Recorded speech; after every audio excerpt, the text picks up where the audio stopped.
to another edition of First and Goal. I am your host, C3 First and Goal. Do me a favor if you haven't already. Follow me on X/Twitter at First and Goal underscore FNG. That's FIRSTANGOAL underscore FNG. Also, now available on YouTube and other platforms where you get all your podcast needs. Now, let's get on to the show.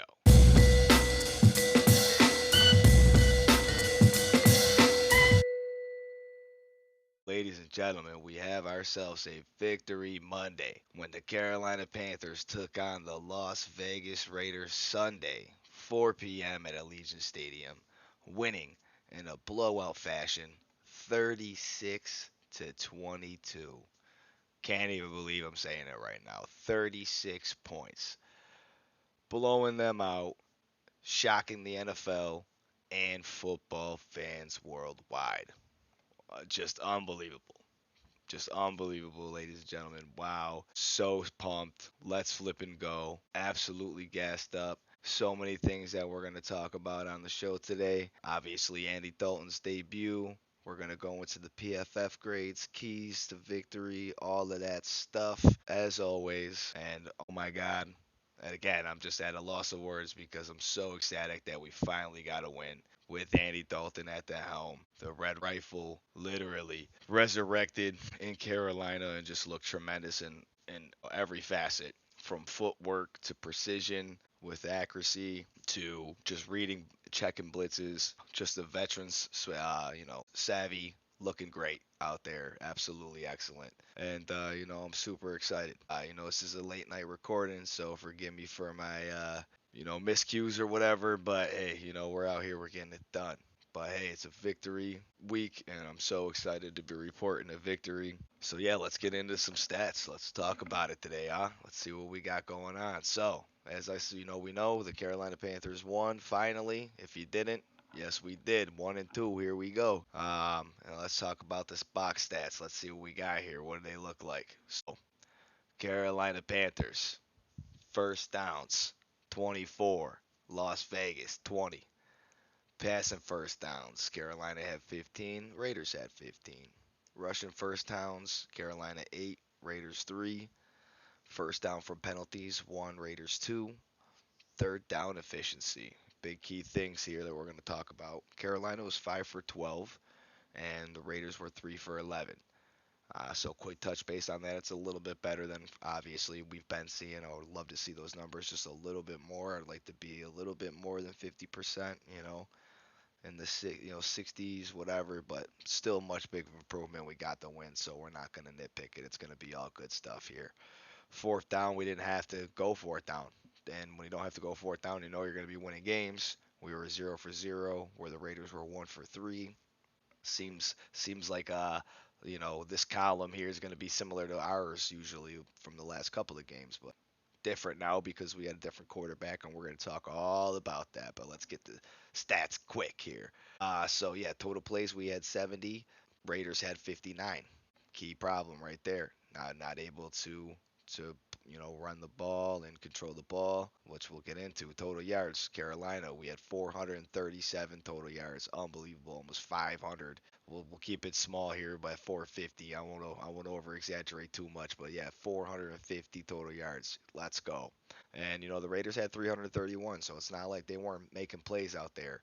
When you're playing all three phases, which I'm going to get into here, but we'll touch base on it for a quick second. When we play complementary football, when all three phases are playing together well, you're going to win games. And in this case, a lot of people wanted to be like, oh, well, the defense wasn't playing well, defense is trash, but you have to look at it as a whole. Let's look at it.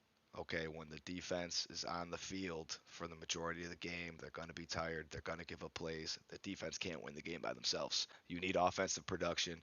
We had that today. That is why we look so much better. That is why we won the game. And that is why we had almost 450 total yards of offense. Moving on, total drives 12 to 12, even splits. Again, numbers don't lie. listen to the podcast, I break down the stats all the time, and you're starting to see it's a flip here. And when it's a flip, so was the outcome. So let's look at it. Yards per play, we had 6.5 yards per play. They had 5.5. Passing yards, we had 300. They had 276. So they were right there with us throwing the ball. 6 out of 26 for 37 on completions and attempts, or attempts and completions, however you want to say. Oh, yeah, no, I was right the first time. For us, and then the Raiders were 27 to 40. Yards per pass, we averaged almost 8 yards per pass, where they averaged 6. We had no interceptions, where they had 1, which was a great, interception by Mike Jackson there at the end. Great play to seal the deal. He's been playing lights out. He's going to get mentioned here shortly. In our key of winning, our key to victory there, definitely. He's definitely a highlight and definitely a gem player for our squad. So I'm very excited about his presence now. I have been, but I just mean now that he's emerging a little bit more, especially because they're going after him all game on Sunday. But anyways, sacks, we had 2 for 13 yards. They had 3 for 20. Basically, they were sacked 3 times and gave 20 yards if you weren't sure. 131 rushing yards to their 55. We shut down the run. That's another key we'll talk a little more about. But again, stopping the run. Defense can stop the run when they're not even able to have a sip of Gatorade before they're back on the field after just, being on the field for God knows how long, 12, 13 plays for the offense, It's complementary football. If those guys are getting the rest they need, the energy's there, the momentum's going, these things all play factors. So, continuing on here. Yards per rush was 4.2 for us, and then they had 3.5, so a little bit less than we've been, but we still look good in the running game, which we'll talk more about that. 31 rushing yards to 16. And again, back on the rushing yards with 131, Chuba Hubbard, all-star game. I mean, he just played absolutely lights out, looked so amazing. So excited about him. Like, if you know anything about me, I'm sure you do if you're listening. I've been big on Chuba Hubbard. That's my guy. One of my favorites. I hope we re-sign him. I really hope he sticks around. Obviously, that's depending on what we want to do. I can definitely see that he will be a through and through Panther. But with us getting Brooks, it doesn't really, make sense. I mean, I guess if Brooks isn't good, but he should be. So I don't know. This is another pod. But love Chuba. It sucks that he probably won't stick around, but yeah, he's going to have 1,000 yards this year for sure. He is on pace for 1,000 yards, but we'll get on. We were 3 for 5 in the red zone, where they were actually 3 for 3, which is, we got to really clean that up. We got to really try to stop them in the red zone, but we still won the game, so we're not going to nitpick. But again, the stats are important.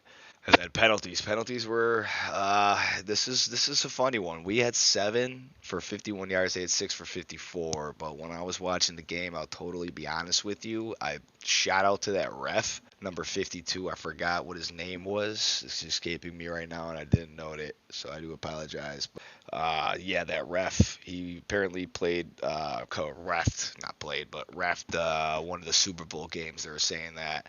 But kudos to that guy, because I feel like that was the first time in a long time that the Carolina Panthers actually had a fair shake in an expedition match. In any match, honestly. I feel like no matter where we are, home or away, the calls are just always on us. And I'm not saying that, it's rigged and da-da-da. I'm just saying it's just...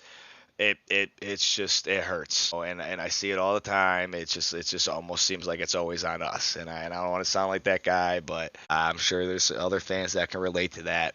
We always get the calls, man.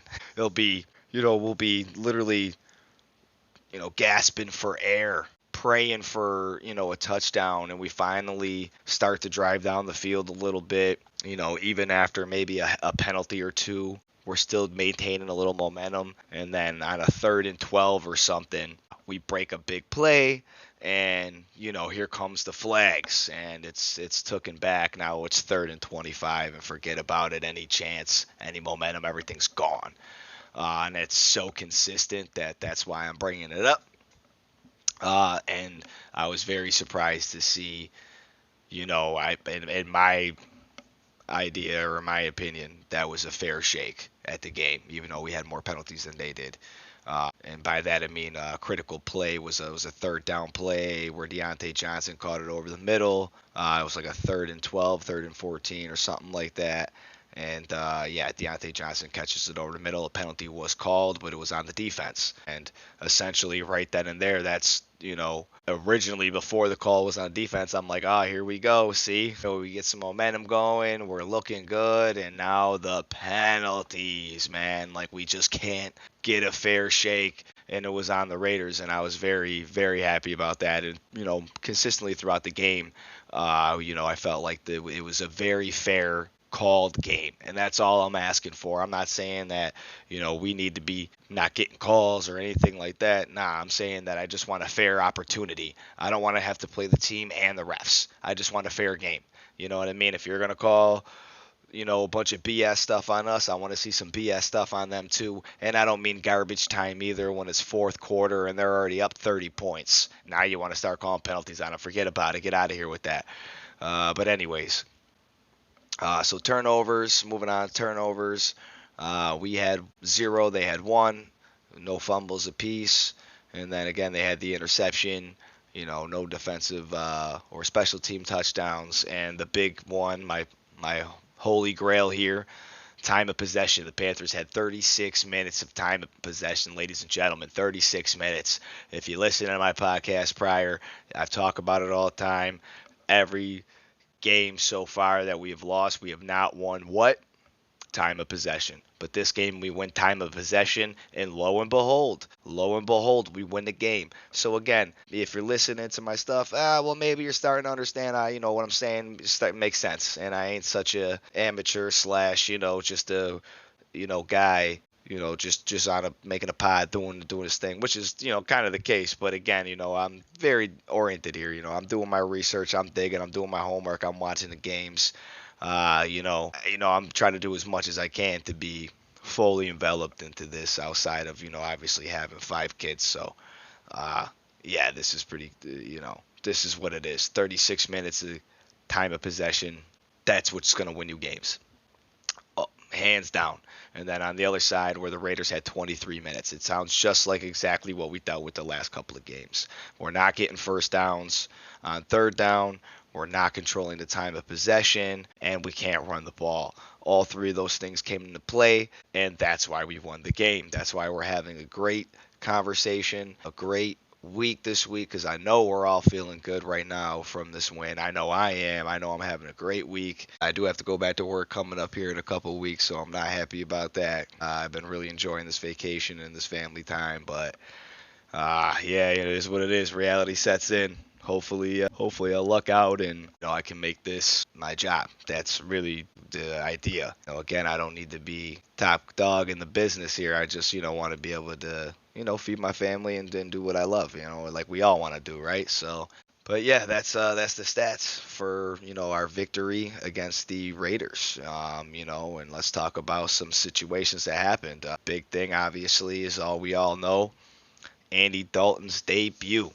Andy Dalton absolutely lit it up. He had an impressive performance, completing 26 out of 37 passes for 319 yards and 3 touchdowns, which, by the way, if you follow me on Twitter, if you don't, no big deal. Would always appreciate a follow.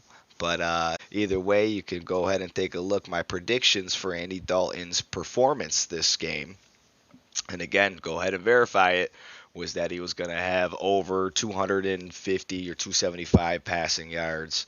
Also 3 touchdowns with the interception, which he didn't have the interception. He just looked absolutely amazing, and I predicted it. Cha-cha. And the reason why I predicted it is because, I'll speak on this now, basically is because I feel like we have the weapons already. I feel like we have the offensive line. I felt like we had it last year too, to be honest. But nonetheless, we improved it even more this year. So we'll leave last year to last year. But we significantly improved our offensive line. We added Deontay Johnson, who's an absolute stud, an underrated player by by far. Adding him, getting Robert Hunt, getting Damian Lewis, bringing in guys with this proper culture and mindset of being a dog, right? That we got them dogs. That's it was a no-brainer that not and I don't even want to just say a vet. It's just a no-brainer that a competent quarterback, and this is no shot at Bryce. I'm just saying, we've seen competent quarterback play. I mean, and granted, these numbers are very good. I'm not going to take anything away from Andy Dalton. He played great. Don't get me twisted. However, we just seen competent quarterback play, and unfortunately, we haven't seen that in a couple of seasons. And we got to even look back. We had Sam Darnold at one point, and we looked good for a few games, and then we didn't. And I'm not saying anything in comparison to Dalton's situation right now. I'm just saying, like, because right now Sam Darnold's doing good with Minnesota. You know what I mean? Like, we got to start looking inward about what's going on here and why we haven't been seeing success with certain quarterbacks. When we actually have the guys that are halfway decent, we don't have the coaching staff to really allow these guys to be successful. You got to look at that. Sam Darnold's situation was with Matt Rule, and then we had Steve Wilkes kind of chugging it along. He did get hurt in that season, but Sam Darnold towards the end there when Steve Wilkes took over. So again, and we looked good when Steve Wilkes was there, but then we got rid of him and got Frank Wright, and we didn't keep Sam Darnold. So yeah, I mean coaching's a big factor here. Canales is a solid coach. I know there's been some knock on him. He's been solid. His play calling's been solid. His design's been solid, and his energy's solid, and that all translates. But basically, nonetheless, we just really seen competent quarterback play, and that's huge. That's huge, and that's all we need. And again, no shot to Bryce. I'm not even going to go in on a whole spiel about that guy. I mean, let's be honest. It's not like Andy Dalton's, been poised and ready, because he's been playing. They're coming off any big seasons or anything like that. Now this dude's basically just been chilling, eating candy bars on the bench, chopping it up with the guys after, getting beers or whatnot. Like, come on, you know what I mean? And then, basically gets the nod week 3, year 2 with a new team, and he goes out there like he didn't miss a beat. And why? Is it because of Andy Dalton? Sure, because he does have that veterans experience and all that. You could definitely say that without a doubt. But it's really because the weapons are there. The offensive line's there. I mean, there you can see there's many pictures and different, videos that I can pull up right now of film. Dude, you could drive a truck through some of those holes in the time that he had back there. And Bryce had that same type of energy. So it's just evident what our team can be with competent quarterback play. And something I do want to say now, what gets me the most excited, and I'm sure people aren't seeing too foresight on this now yet, but I am. What gets me the most excited is not only Andy Dalton's play, because he did play well, but what an elite young quarterback could look like. And yes, I don't mean Bryce Young, because Bryce is done. That's my opinion. Bryce is done. He's gone. We're going to ship him out. Adios, Zimbabwe. Again, if you're oh well, Bryce has got some kind of skill. I don't want to spend too much time on this, but come on, man. Andy Dalton, 37, almost years old, going out there again, like I said, after getting beers and eating granola bars on the sideline. My guy went out there, threw 3 touchdowns, looked perfect out there. So and he just played competent ball. So give me a young elite guy that we can put back there. You know what I mean? Wow. You know what I'm saying? That would be something special, especially with Dave Canales and a season of building off of this. Good Lord. That's what gets me really excited, the potential of that. So that's something to think about. But anyways, moving on. So yeah, Andy Dalton had a great game, and one of his standout moments in the game was the 31-yard touchdown pass to Adam Thielen, which is just a great play. This play not only showcased Dalton's precision, but also highlighted Thielen's ability to make crucial catches. Kudos to both them on that play. It was a well drawn up play. He hit him right in the numbers on that one. To be honest, my favorite play was the touchdown to Deontay Johnson. In the corner there on the little fade, because really, to me, when the play happened, the pressure got there a little bit, so it kind of to me looked like he was just kind of throwing it away. I didn't realize there were more towards the left hatch, the field there. So it looked more of like a throwaway, but nah, dude, there was still 10 miles of end zone there. when he dropped a beautiful pillow right into Deontay Johnson's hands for the touchdown over two defenders, with pressure, a little pressure in his face. So good lord, yeah, you know what I mean. Dalton definitely played out lights out. I'm not even gonna deny that. He looked amazing out there. And not only that, he became the first NFL quarterback this season to post a 300-yard, three-touchdown game. Yes, you heard me correct. The first NFL quarterback this season to post a 300-yard, three-touchdown game. So just incredible. One more time, his actual stat line was 26 for 37. That's a 70% completion percentage, 119 yards. Good lord, we haven't seen that many yards alone total, let alone pass. So good lord, amazing. And 8 yards average. We'll say 8.6, so about almost 9 yards average with three touchdowns, no picks, 123 rating. So just amazing. And I believe his QBR was just shy of a 90. So amazing, absolutely amazing. So kudos to Andy Dalton, absolutely amazing in his debut against the Raiders. He's actually like undefeated against the Raiders too in his career. So he just has a career lighting them up. So great thing. And then before we move on here again, like I was saying with Andy Dalton, obviously coming out lighting it up, looking absolutely amazing. I don't see any chance that we see Bryce Young the rest of the season at all. And to be quite honest, I don't think we bring him back next season. I know we gave up a tremendous amount for this guy, but in my opinion, I don't see any value in keeping him, except just to try to hold on to fool's gold. This kid has not shown any improvement, even with the improvements we made this season. And 37-year-old backup quarterback, mind you, who hasn't started actual season since 2022, just comes out there and look like he's been playing and ready all, the whole time. So it's just, he ain't coming back, and say what you want, do what you want, call me what you want. I guess, keep saying I told you so, but yeah, I told you so. What did I tell you? I told you this kid, his traits are not tangible. They will not translate. He doesn't have the size nor the speed to be able to compete with his play style in the NFL. And he's too scared to step up in the pocket. That marquee pass that I already highlighted with Andy Dalton, what did he do in that, to the 31-yard touchdown? He stepped into the pocket. And dropped it down there. Bryce doesn't do that. He likes to play off platform. He likes to move out of the pocket to make that pass. And guess what? When the 320-pound, defensive ends or tackles, whatever, when they're running, five, ones, and you're barely running a under a four yourself, it's just not happening, dude. And again, this guy's just not showing any improvement.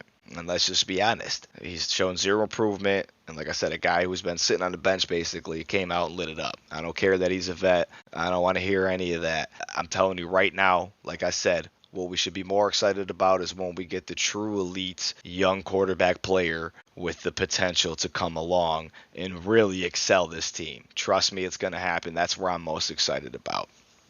And, this should really be a staying right to all those Bryce homers. So, gotcha. It's definitely my gotcha moment. Gotcha. And, I'm not going to showboat, but I'm definitely going to let you know. Gotcha. All the people that wanted to, hate and slander and talk and be like, you don't, whatever. I've said it a few times already, but yeah, gotcha for sure. Especially because, like I said, look, we got Dalton going out there ripping it up. I mean, just literally tearing it up, looking amazing, completely changing the whole team around. And again, just with simple, competent quarterback play, not taking away anything from him because he did play great. However, when you have the weapons, you have the offensive line, which, mind you, our offensive line was one of the top 3 in least pressures allowed this week. So we're top 3 in least pressures allowed. We were actually second. So the second best at not allowing pressures on the quarterback. That's what happens. And when you're not, not competent, you're gonna, whatever, So it's just, yeah, this guy's just not it. It's unfortunate, like I said, I wish him the best, but it's not going to be here. And benching him's the smartest move to maintain the value, whatever value we can maintain, and then shop him for whatever picks we can for next year.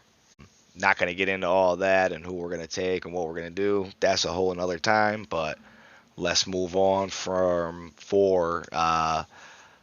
the sake of saving time here. So yeah, Chuba Hubbard. So yeah, Chuba Hubbard had a great game. Chuba Hubbard rushed for 114 yards and had 55 receiving yards, making it his best all-purpose performance in the NFL since he's been in the league. Excuse me. Chuba also had a 90.6 PFF grade and is on pace for 1,000 rushing yards. So Chuba just played lights out. This is my favorite player right now on the team. He's been one of my guys. I've been banging on the table for him this year to have 1,000 rushing yards. And, I did a little metric post, basically, calculating all his average yards and everything and whatnot, and that he's currently on pace to 100% have 1,000 rushing yards.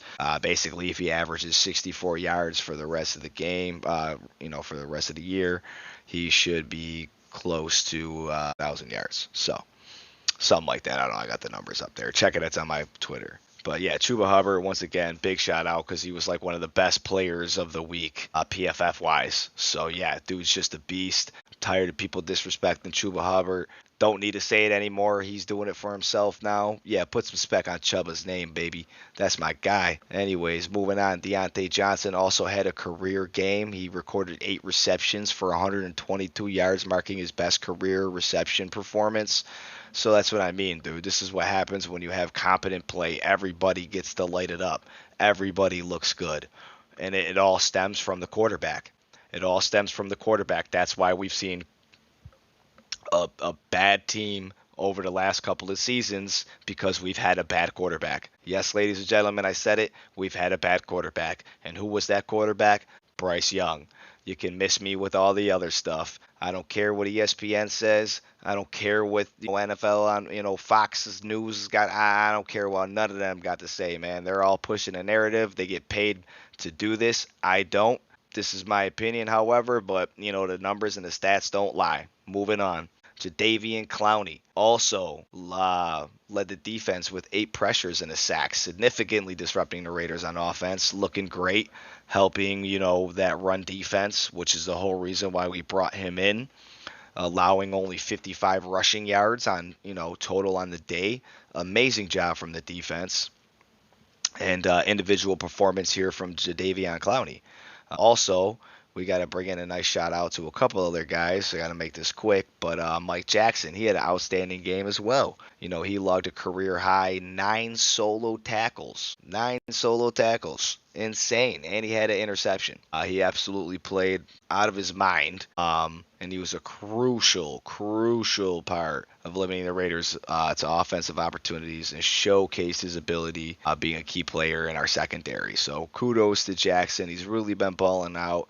In his first 3 games, he has 19 total tackles, 17 solo tackles, an interception, and 4 pass breakups, which 3 of them he got in the Raiders game. So holy smokes, man. This guy's playing lights out. He really is contributing to be a key player in our secondary, and a great move from Dan Morgan and company to get him on the team from Seattle. Absolute great move. And again, what a great play from him. And then some more analytical insight. Again, our run defense with Peavy, Jaden Peavy. He's been another guy that I wanted to give a quick shout out to, who's just really been playing lights out these last few games. Not too much is really talking about this guy, but yeah, this guy's been playing absolutely amazing for us. He's been on our PFF for a while now, last 3 weeks in a row, 4 weeks in a row now, actually. So this guy really, you got to check Jaden Peavy out. This guy's really killing it. But he's just been super effective in the run defense. with solid number of tackles for loss. It just really shows his ability to get in there and disrupt plays, and that's why I'm talking about him. He's just really been making a splash. He's got 1.5 sacks. I know that's not a lot, but he's just really disruptive, and he applies a lot of pressure on the quarterback, and he just he's a guy you got to count for. But right now he has a respectable PFF grade of 74.1. Overall, so not bad at all. So he's really good run defense and pass rush. So PV's amazing, man. He really excels at getting into the backfield quickly. He's a beast. So you gotta watch him. Again, keep an eye on him. Moving on, some takeaways, and then we'll finish up with the rest of the PFF grades here to wrap up the show. But yeah, ladies and gentlemen, again, just the offense really broke through here. Is one of the key takeaways. Just the offense really, really looked alive. Absolutely tremendous. Again, led by Andy Dalton, hitting over 400 yards. He just looked amazing. Just looked amazing.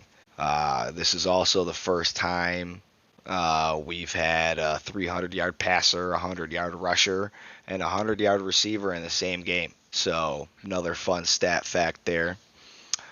But yeah, that's just a key takeaway, man. Just again, that offense really broke free, and then again the defensive performance.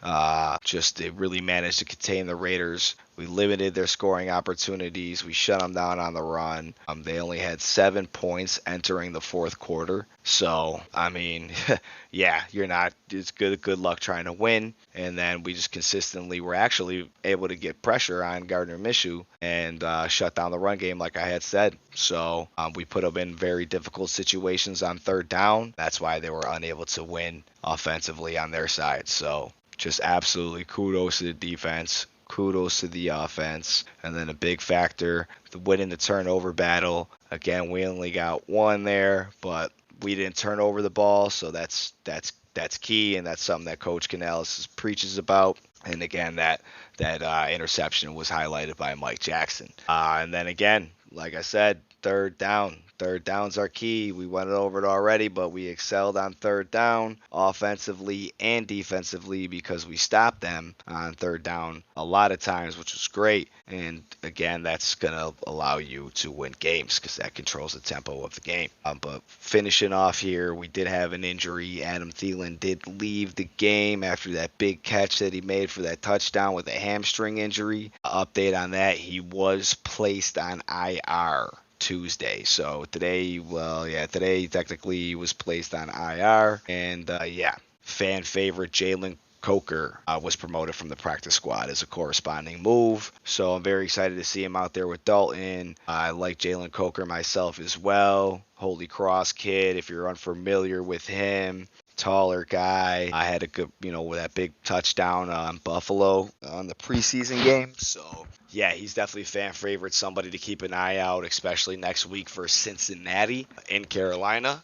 But, yeah, no, he's going to be good for us. I really like our wide receiver core, and I'm really excited, and I really like what we're going to look like moving forward. Before we go into the PFF grades, we'll just touch base quickly about the quarterback situation again. Like I said, I'm excited to see our team move forward with our quarterback situation. and that's just saying it bluntly. I think Andy Dalton's our answer until further notice, right? Obviously, he's older.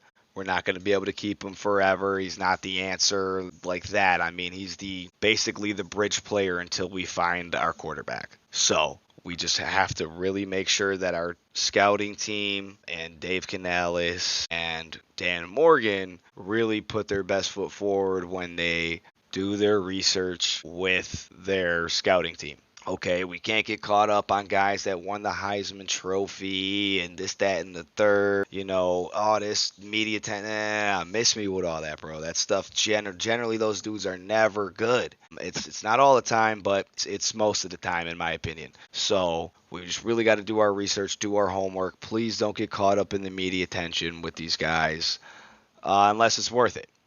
I'm not going to get into who I'm on right now, but, it's still early. I'm doing some research now. I've been in the lab. We need to move forward. We salvage everything we can from Bryce, give him to a team that's desperate, because there's going to be a team that's desperate. And, again, us shutting him down keeps Bryce kind of a mystery, and kind of will increase his value in a sense. Like, let's think about it like this hypothetically: next year, like the Rams or Miami, say Tua retires. Oh, those are two teams that are desperate for a quarterback.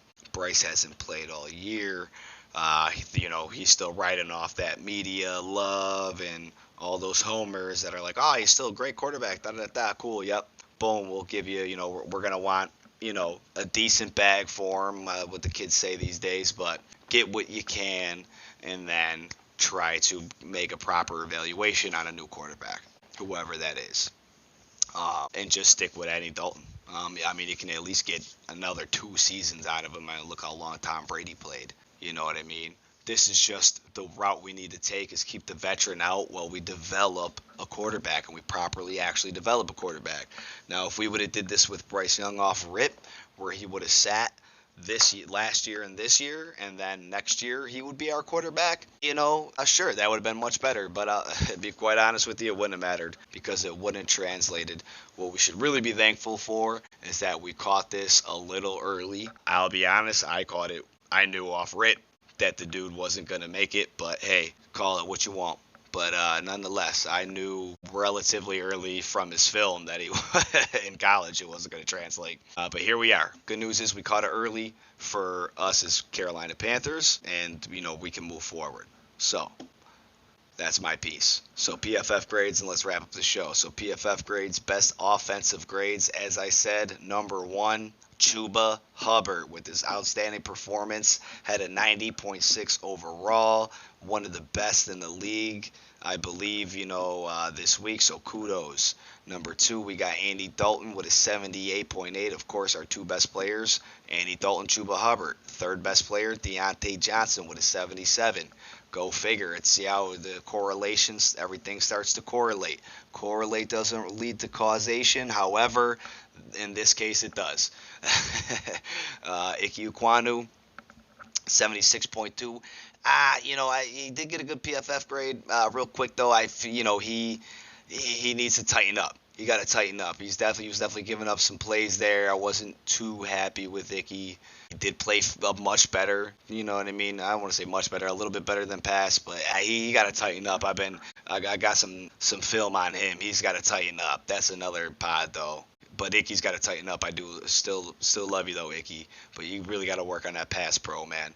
That's got to be your main focus. One play there, you completely blew off the blitz and got Dalton crushed. I don't want to see that. This guy's out there bringing us back to life. I don't want to see that. And then finally, last but not least, our best offensive PFF grade performer was Adam Thielen with a 70.4. Absolutely amazing. Then best defensive grades, first up is we got A'Shawn Robinson, played great with an 82.5, so a bounce back from last week a little bit. Then Troy Hill, he played really well too with a 79.4. Then again, man, I just gave a nice shout out to Jaden Peavy with a 74.1. Ladies and gentlemen, come on, you really got to look this guy up. I want to see more love out here on social media for Jaden Peavy. This guy's been playing lights out.